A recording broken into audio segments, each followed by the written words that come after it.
I'm going to be showing you how to get your steering wheel controls working with the Atoto A6 head unit.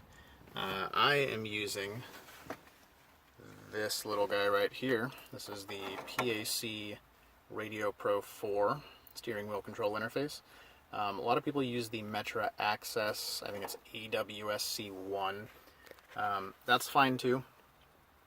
But this is what I had, this is what I ordered because Crutchfield told me it would fit my vehicle, which is a 2010 Dodge Grand Caravan. And there's not a lot of information on how to get this working with the Atoto A6, so I just wanted to share with you guys what I did to get it working, and hopefully it'll help you out. Now this may work on other vehicles as well, but the wiring might be a little different. And basically the problem that I ran into is there's a couple things in the directions where if you follow them, you're going to get tripped up a little bit. So here's the directions. In this SWC connector, you've got on this harness, right? You've got a blue and yellow wire, and you've got a 3.5mm jack. And what they say to do is use the 3.5mm jack for basically everything. Unless you've got a Kenwood or a newer JVC, then you use the blue and yellow wire. Well, obviously Atoto is not on there. I figured since the Atoto A6 has this nice little steering wheel control IR port that fits this 3.5mm jack perfectly, you know, maybe that would be all I need to do. It doesn't work. So, what you do is you take this blue and yellow wire and you wire it into the steering wheel key positive wire, which is orange with a black stripe on the Atoto A6 harness. Right? There's another wire, by the way, that is light brown with a black stripe, and this is the steering wheel key number sign positive. Depending on your vehicle, you may need that one. This is the one that worked for me on, again, the 2010 Grand Caravan. So you wire in the blue and yellow to the orange and black.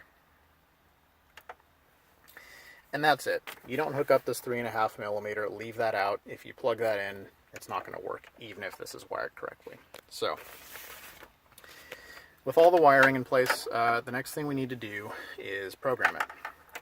Right, and the first step of that is setting this little dial here to 7. And then you've got this red light on the left and the programming button on the right. Now what you're going to do is press the programming button and then press each of your steering wheel control buttons. And each time you press one of those buttons, the little red light is going to blink. At the end of that, you wait for 7 seconds, and the light should blink another 4 times to indicate that it's done. Now, here's the other thing in the steering wheel control, or the instructions, that tripped me up a little bit. They tell you there's this programming order, right? You're supposed to program each of these buttons in order based on the function you want them to do.